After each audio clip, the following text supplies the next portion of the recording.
Saatin zenginen açılır yorgun perdeler.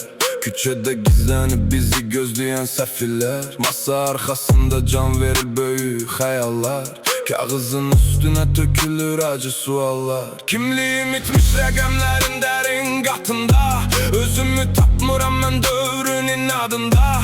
Şəhərin gür işığı gizlədi simaları. Beton yığınları udur təmiz duaları. Uşaq vaxtı uçurdum buludlar arasından. İndi qorxuram həyatın ağır yarasından. Ayaqlarım yorulub eyni yolu getməkdən. Bezmişəm saxta təbəssümləri seyr etməkdən. Bir qurtum qəhvədə boğulur ümid dənizi. Travmalarla dolu həyatım bəxtimdə var dərin izi.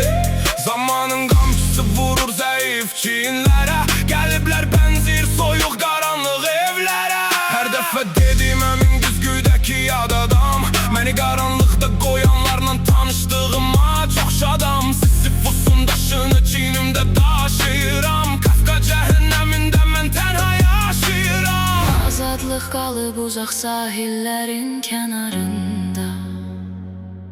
Məhkumluq sızıldayır bədənimin damarında.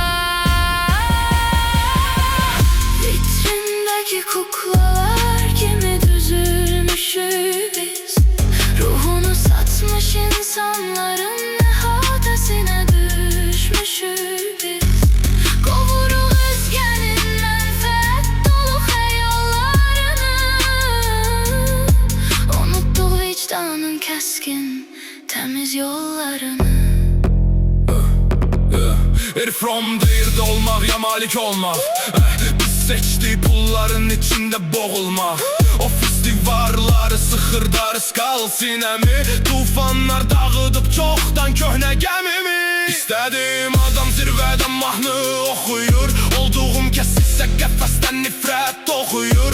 Ulduzlar sönüb səmən tökülmüş səmalarda. İtmişik biz tamamilə sonsuz dramlarda. Cibimizdəki pullar ruhun ağır kəfəni. Vicdan bağışlayacaq görən məni və səni. Ağaclar kəsildi yerlərində dəmir bitdi. Saflıq adlı duyğu çoxdan buranı tərk etdi. İmza atdıqca tükənir ömrün vərəqləri. Görmürük həqiqət dolu nurlu səhərləri. Bəncə yasılqanda deyil ruhumun üstündə. Boğulur arzular şəhərin qatı tüstüsündə. Bir rəqəmə çevrildik böyük arxivlərdə. Arzular dəmir qəpi qalıb dar ciblərdə. Sonuncu ümid də sönüb getdi tamamilə. Ömürlər qurban kəsilib boş xəyal ilə. Schopenhauer deyən iradənin əsiri. Bitməyən ağrıların bədbəxt nəsili. Vitrindəki kuklalar kimi düzülmüşük biz. Ruhunu satmış insanların əhatəsinə düşmüşük biz.